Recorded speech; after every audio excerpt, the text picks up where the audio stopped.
Hati-hati kau capok. Selem muasa ngalemu. Islam dirimu. Lahir Islam, khitan Islam, akad nikah Islam, tapi belum tentu kau mati dalam keadaan Islam, bos. KTP-mu Islam, tapi belum tentu kau mati dalam keadaan Islam. Ayat ini tiap Jumat dibacakan. Tidak sah khutbah Jumat kalau tidak dibaca ayat ini. Jangan kamu mati illa kecuali wa antum muslimun, dalam keadaan beragama Islam. Berarti ada orang Islam matinya kafir. Siapa mereka? Insya Allah kita tidak akan mati dalam keadaan lagi sabung ayam, judi, sabung ayam. Tiba-tiba digrebek sama Kapolsek, dikejar sama polisi, lari tembak peringatan, pak, masih lari tembak lagi, pak, masih lari tembak lagi, pak, 3 kali tembak peringatan, masih lari, ditembak kakinya, tung, kakinya ditembak, kepalanya dikena. Polisi India. Insya Allah kita tidak akan mati dalam keadaan berjudi. Tapi yang bisa membuat kita mati dalam keadaan kafir apa? Mulut. Habis mabuk, lempox, campur lem tikus. Beleng-beleng. Bayangkan lem pox dan campur lem tikus. Saya bilang campur kau juga lem Korea, ndak bisa terbuka mulutmu dong.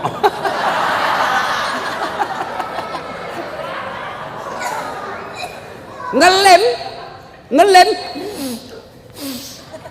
Mabuk. Oh, pas mabuk, Pak, dia ambil motornya. Bayangkan, Pak, orang mabuk setengah naik motor, tiang listrik dikira aspal. Pak, mati, mati kafir kok cilaka. Coba, pas tabrakan dia tabrak listrik, Pak, dia bangun. Siapa kasih pindah tiang listrik di sini? Bisa pintu tiang listrik dikasih pindah. Insya Allah kita tidak akan mati dalam keadaan berzina. Ada duda di sini? Ada duda di sini? Ada. Dilarang menikah sama anaknya. Akhirnya dia pergi berzina. Umur 60 tahun. Makan obat kuat. Dia makan 2 biji. Pergi cewek usia 25 tahun. Overdosis. Serangan jantung. Puh! Mati. Mati di atas perut. Inna lillahi wa inna ilaihi. Ini matinya mati dalam keadaan kafir. Insya Allah kita tidak akan mati seperti itu. Tapi yang bisa membuat kita mati, makan barang haram. Contoh jangan marah, contoh. Ada anak sekolah SMP, buru-buru pergi sekolah, diambil motornya, balap. Wah, ternyata tidak pakai helm. Dia langgar rambu lalu lintas, dikejar sama polisi, sehingga cabut, langsung ditarik kunci mobil motornya. Kamu melanggar. Kenapa kau lihat rambu ini? Kau tidak lihat? Saya lihat. Kenapa kau langgar? Saya tidak lihat bapak.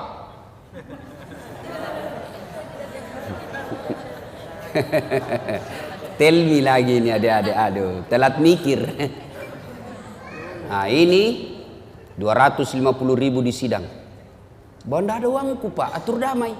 Nah 50.000. Mana ada uang saya 50.000, Pak? Saya cuma punya uang 30.000. Ah, sudah tidak ada uangnya, melanggar lagi. Jadi bagaimana? Nah sudah, mari 20.000, kau ambillah 10.000 beli bensin.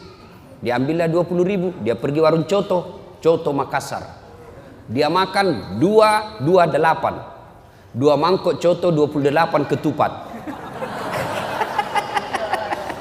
Kenapa? Ketupatnya gratis. Kekenyangan, keluar, tabrak geng motor, pak, mati kafir. Kenapa? Ada barang sogok dalam perutnya. Auzubillah min dzalik. Nah, itulah sebabnya tiap Jumat kita diikatkan wala tamutunna illa. Sadaqallahul azim. Maha benar Allah dengan segala firman-Nya. Ibu bapak, saudara-saudara sekalian, teristimewa yang kita muliakan, guru kita, ustadz kita, guru Hafiz, saya belum sempat kenalan namanya, Al-Mukarram Sayyid Muhammad, yang sama-sama kita muliakan dan mudah-mudahan dirahmati oleh Allah Subhanahu wa taala. Jangan bandingkan muka saya dengan Sayyid ya, pasti saya tenggelam. Jangan bandingkan hidungnya dengan hidung saya, kalah saya ya. Ibu bapak, saudara-saudara sekalian, dalam Al-Quran ada 3 perintah Allah yang sifatnya serangkai. Adik-adik ada yang tahu? Saya ulang, dalam Al-Quran ada 3 perintah Allah, berapa? Serangkai. Artinya tidak diterima perintah yang satu apabila rangkaiannya tidak dilaksanakan. Dia harus dilakukan bersamaan. Ada yang tahu adik-adik? Saya kasih hadiah. Ada yang tahu? Perintah yang pertama, dengar baik-baik. Perintah serangkai yang pertama, atiullaha wa atiur rasul. Taatlah engkau kepada Allah dan taat kepada Rasulnya. Artinya taat kepada Allah, sholatnya baik, zakatnya baik, tapi mengkhianati Nabi, tidak mengakui Muhammad sebagai Nabi, maka taatnya kepada Allah ditolak. Sebaliknya, taat kepada Rasul, Senin Kamis lancar, tahajud tiap malam, tapi tidak bagus akidahnya kepada Allah, taatnya kepada Rasul ditolak.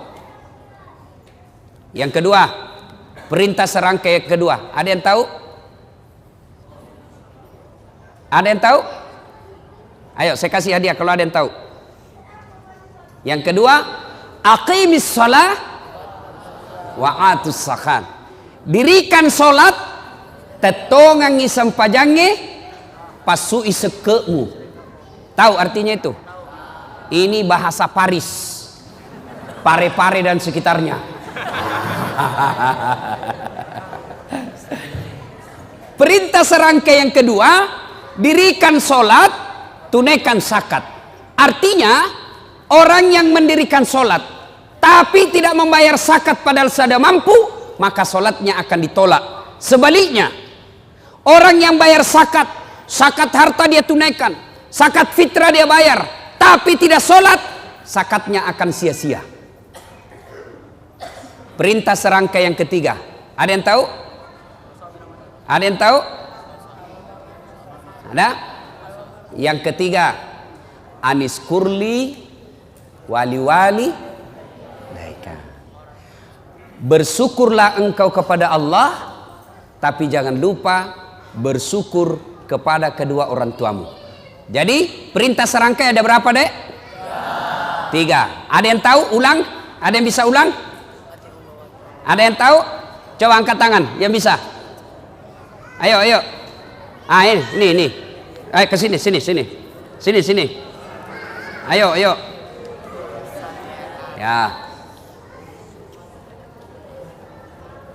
Coba. Ya. Ayo, siapa namanya, Dek? Siapa? Sebelum menjawab pertanyaan tadi, pertanyaan passwordnya. Siapa namanya neneknya Ustadz Dasad?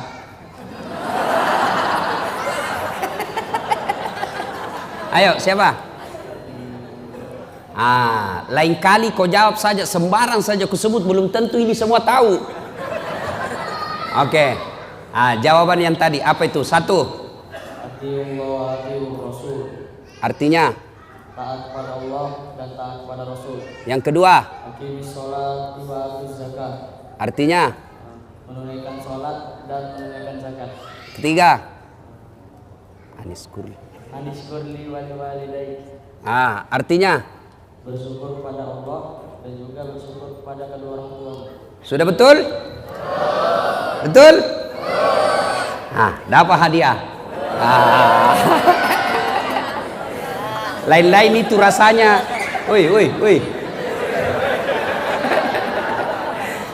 Dek, beda itu rasanya uang Kapolres dengan uang Ustadz. Beda rasanya ya. Insyaallah. Nah, berkaitan dengan 3 perintah ini, ayo. Berkaitan dengan 3 perintah ini, maka saya akan membahas yang ketiga. Anis kurli wali. Bersyukur kepada Allah dan bersyukur pula kepada kedua orang tuamu. Artinya, ada anak remaja, hitam jidatnya gara-gara sholat, hafal Quran, Senin Kamis dia puasa, tiap malam dia tahajud, malam Jumat dia itikaf di masjid, kemudian membersihkan masjid, ikut ngajar ngaji di masjid, tapi durhaka kepada kedua orang tuanya. Bapaknya dia hianati, ibunya dia keluarkan air matanya. Kata Nabi, demi Allah, jangankan masuk sorga, baunya sorga diharamkan bagimu. Nah, adik-adik sekalian, saya ingin menyampaikan beberapa kisah anak durhaka. 1. Zamannya Isa alaihi salam. Ada yang tahu Nabi Isa nabi keberapa? Angkat tangan, siapa yang tahu? Hadiah. Siapa yang tahu? Nabi ke-20 tuh? Hah? Enggak dapat hadiah kalau berjamaah.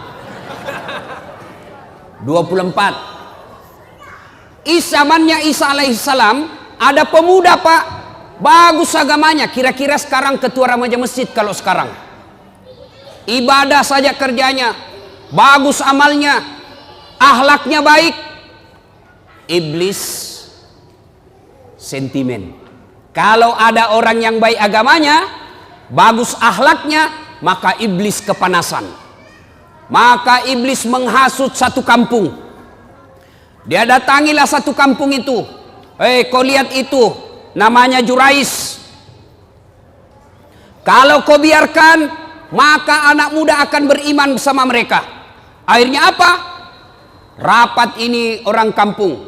Saudara-saudara sekalian, bagaimana ini Jurais? Makin hari, makin banyak yang simpati sama dia. Bagaimana caranya dihabisi ini? Ada yang usul, bagaimana kalau kita sogok dia duit? Tidak mempan, dia bukan mata duitan. Bagaimana kalau kita sogok dia jabatan? Tidak mempan, dia tidak gila jabatan. Lalu ada yang urus usul, Jurais kan anak muda, jadi gimana? Kirim cewek paling kece, kirim cewek paling seksi, bayar dia, suruh goda Jurais. Akhirnya apa? Jurais, apa dosanya Jurais sehingga dihukum Allah? Suatu ketika lagi sholat sunnah, Allahu Akbar, dipanggil sama ibunya, Jurais, Jurais sini kamu. Bingung Jurais, saya sholat atau jawab panggilannya ibuku? Dipanggil kedua kalinya ibunya, Jurais, sini kamu. Jurais tidak menjawab, bingung, saya lanjutkan atau saya sholat? Akhirnya apa? Dipanggil 3 kalinya, Jurais, sini kamu. Tidak menjawab. Ibunya pun tidak tahu kalau Jurais lagi sholat. Marah ibunya lalu bersumpah. Marah ibunya dan bersumpah, ya Allah, setengah mati aku hamilkan. Ibu-ibu masih ingat waktu hamil? Masih ingat? Bu, halo bu, masih ingat waktu hamil? Enak enggak? Oh, itu ibu-ibu hamil pak, enggak ada enaknya. Jalan setengah mati, duduk setengah mati, tidur sebelah kanan nyamping sesak napas, nyamping kiri poso. Satu saja gayanya kalau sudah hamil, gaya pasrah. Coba dia bilang ibunya, Jurais, setengah mati ku hamilkan, setengah mati ku lahirkan. Ibu-ibu masih ingat waktu melahirkan? Ada ndak ibu-ibu melahirkan senyum? Ada ibu-ibu melahirkan keluar kona, tidak, pasti setengah mati.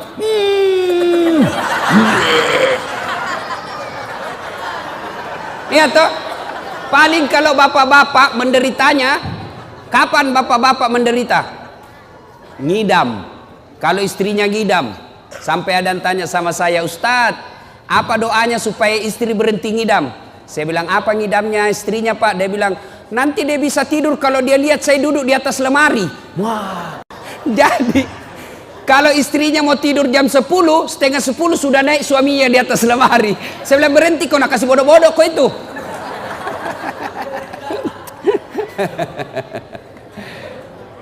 Dia bilang ibunya Jurais, setengah mati aku hamilkan, setengah mati aku lahirkan.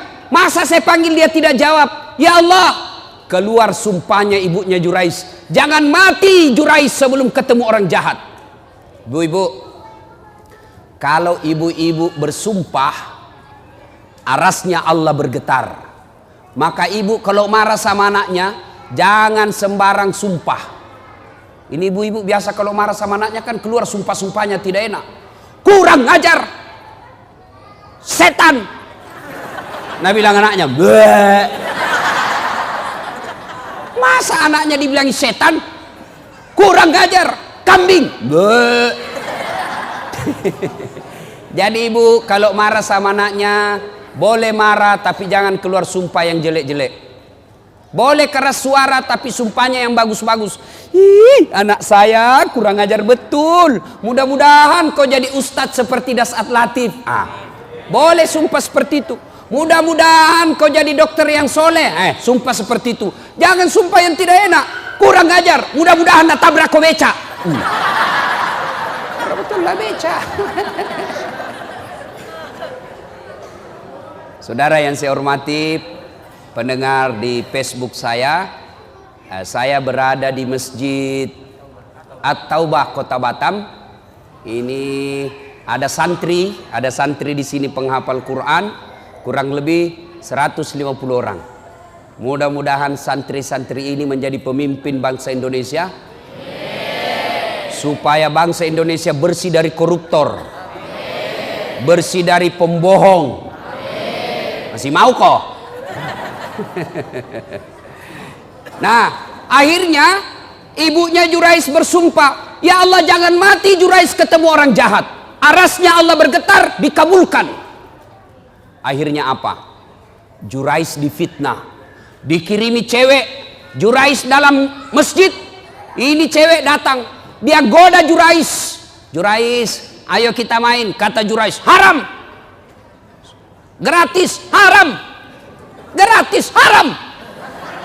Tidak seperti anak Indonesia, haram, gratis. Ayo Pak Dek.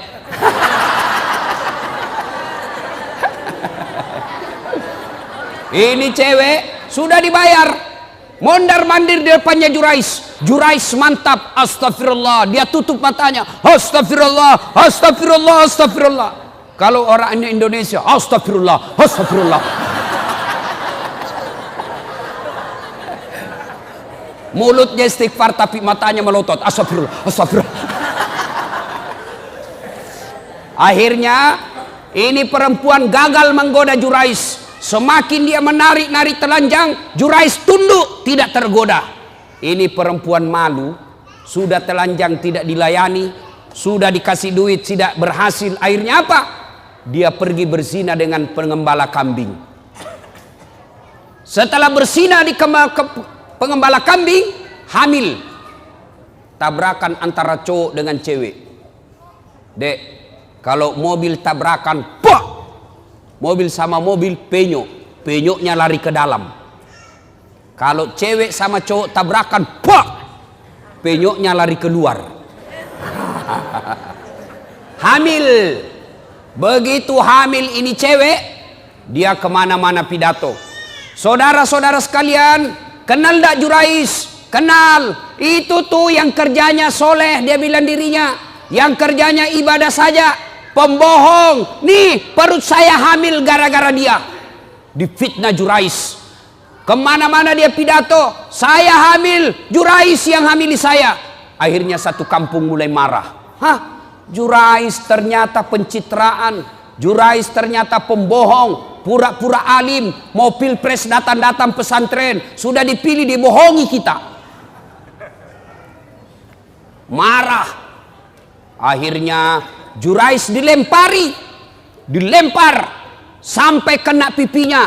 Berdarah pipinya. Kata Jurais, demi Allah bukan saya. Ah, bohong. Dilempar lagi. Bukan saya. Demi Allah bukan saya. Akhirnya begini. Kata Jurais begini. Bos, Biar saya bilang tidak, kau juga tidak percaya. Kau tuduh saya tidak mau terima. Jadi bagaimana? Kita tunggu sampai lahir ini anak, kita tanya siapa bapaknya. Ringkas kisah, lahir anak ini. Begitu lahir, masih merah, masih orok, dipencet pusatnya sama Jurais. Ya fulan, anak, ngomong kau, siapa bapakmu? Demi Allah, siapa bapakmu? Dengan izin Allah, ngomong ini bayi. Apa dia bilang? Bapakku bukan Jurais, bapakku pengembala kambing di tetangga desa. Apa dia bilang Jurais? Ku bilang memang bukan saya. Akhirnya Jurais bebas dari tuduhan itu. Coba adik-adik sekalian, Jurais, pemuda yang taat beribadah, dihukum oleh Allah gara-gara apa? Ibunya lagi memanggil dan ibunya pun tidak tahu anaknya lagi sholat. Itulah sebabnya ada 11 kewajiban anak kepada orang tua. Satu diantaranya adalah menjawab panggilannya. Ustadz, bagaimana kalau kita lagi sholat Ustadz, dipanggil sama ibu? Maka kalau dia laki-laki, misal baco, orang Bugis itu kalau anak laki-laki baco. Kalau perempuan ece. Banyak orang Bugis di sini? Banyak. Jago ini orang Bugis Pak. Kemana-mana saya ketemu orang Bugis. Saya ke Pulau Kijang, banyak orang Bugis. Saya ke Guntung, banyak juga orang Bugis. Saya pergi pelosok Kalimantan Timur, ketemu banyak juga orang Bugis. Saya pergi Singapura, ada Bugis Street. Saya pergi Sabah Sarawak, banyak juga orang Bugis. Begitu saya masuk penjara, banyak juga orang Bugis. Penceramah juga malam ini orang Bugis juga. Wah. Ibu bapak saudara-saudara sekalian, Jurais dihukum oleh Allah gara-gara apa? Dipanggil ibunya, dia tidak menjawab padahal dia lagi sholat. Nah, bertanyalah orang, Ustadz, kalau lagi sholat dipanggil ibu, bagaimana caranya menjawabnya? Kalau dia laki-laki, Rahman, maka jawabnya Allahu Akbar. Panggil lagi, Rahman, Allahu Akbar. Tapi kasih tahu ibunya dulu. Besok-besok ibu, kalau ibu panggil saya Rahman, saya bilang Allahu Akbar, berarti saya lagi sholat. Karena kalau ibunya tidak tahu masalah agama, Rahman, Allahu Akbar, kurang ajar. Dipanggil dia takbir. Oh Rahman, Allahu Akbar, kurang ajar betul ini anak. Itu tapi Jangko juga pura-pura bos. Dia tidur, Rahman, Allahu Akbar. Padahal dia tidur, wah dongok-dongok.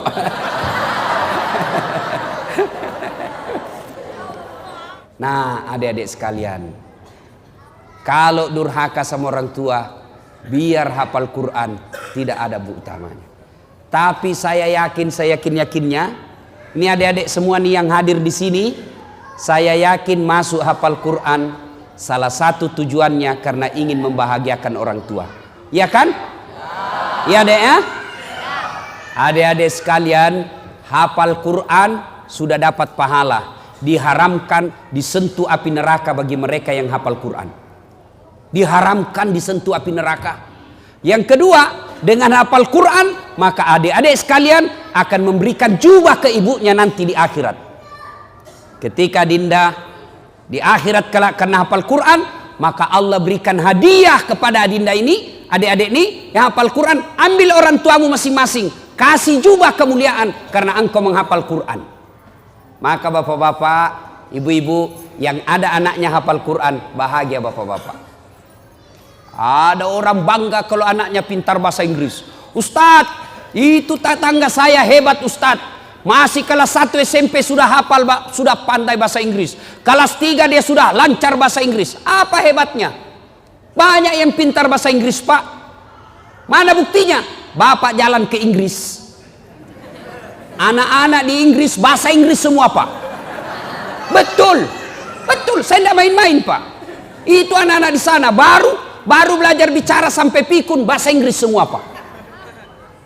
Tidak tahu dia bahasa Bugis. Tidak usah, apa hebatnya pintar bahasa Inggris? Memangnya nanti kalau kita meninggal, anak kita sudah kita masuk kubur, anak berdoa, oh my God, please help me my mother.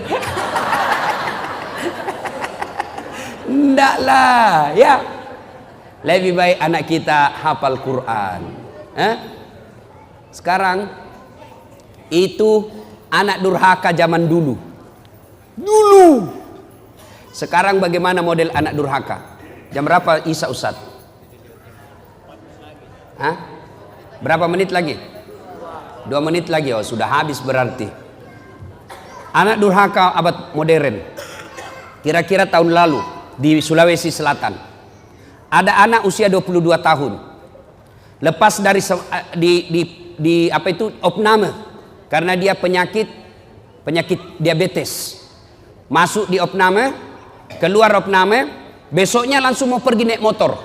Dilarang sama ibunya. Nah, kau baru keluar dari rumah sakit makan ongkos. Kalau kau keluar sakit lagi kamu, jangan kau keluar nak. Saya mau keluar, dilarang sama ibunya. Marah ini anak, dia tempeleng ibunya. Ditempeleng ibunya, dilihat sama bapaknya. Kurang ajar ini anak. Mamanya ditempeleng. Datang bapaknya, dia pukul, melawan ini anak. Bapaknya usia 60 tahun, ini anak usia 22 tahun. Duel berkelahi. Jatuh bapaknya, pingsan, dia seret masuk ke gudang, dia cungkil 2 belah mata bapaknya. Meninggal bapaknya, Pak. Meninggal bapaknya. Tangkap sama polisi. Beberapa hari kemudian meninggal juga ini anak, tidak ada yang mau sholati. Sempat ribut di medsos di Sulawesi Selatan. Anak durhaka zaman sekarang. Apalagi anak durhaka. Saya mau pergi ceramah di Sulawesi Selatan, mau pergi takziah. Tiba-tiba ada ibu-ibu menangis. Ustadz, tolong datang ke rumah saya, Ustadz. Nangis, Ustadz, tolong bantu saya. Kenapa ibu? Tenangkan ibu, tarik nafas. Tenang ibu. Meninggal suamiku, Ustadz. Tolong datang ke rumah, saya tidak tahu urus bagaimana cara. Saya bilang, bagaimana? Mana semua anak-anaknya? Anakku sibuk semua, Ustadz. Saya datanglah ke rumah itu. Begitu saya datang di rumahnya, saya bilang, Bu, mana nomor teleponnya anaknya? Saya minta nomor telepon anaknya, lalu saya teleponlah anaknya yang pengusaha di Samarinda. Orang kaya di Kalimantan. Tabe, Daeng, meninggal bapaknya. Apa kata ibunya, bapaknya? Daeng, ada berita duka, meninggal bapaknya di Makassar. Apa kata anaknya? Oh, sudah lama memang sakit itu bapakku, Ustaz. Jadi saya bilang, jadi bagaimana Daeng? Ditunggu atau tidak? Apa jawabannya? Tidak usah ditunggu, Ustaz. Biar saya pulang tidak merubah keadaan. Jadi bagaimana? Silakan kirim SMS nomor rekeningnya Pak Ustadz. Biaya pemakaman dan pengurusan jenazah saya transfer, Ustadz saja yang ngurus. Anak durhaka, Pak. Bapak mau punya anak seperti itu? Mau punya anak seperti itu? Tentu tidak mau. Mau punya anak yang soleh dan soleha? Mau punya anak yang soleh dan soleha? Masukkan ke pondok anak kita. Coba kalau anak kita di pondok, Pak.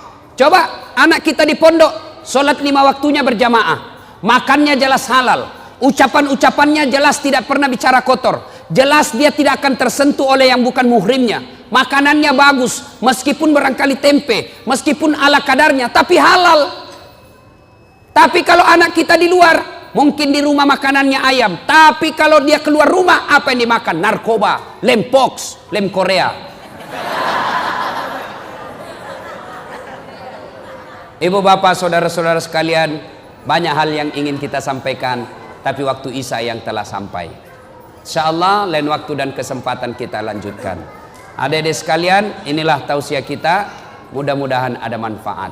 Kalau ada yang masih mau menyimak ceramahnya Pak Ustadz, ibu-ibu, adik-adik, bapak-bapak, silakan simak ceramah saya di YouTube. Tulis saja nama saya, Das'ad Latif, Das'ad Latif. Keluar itu ceramah saya yang ratusan.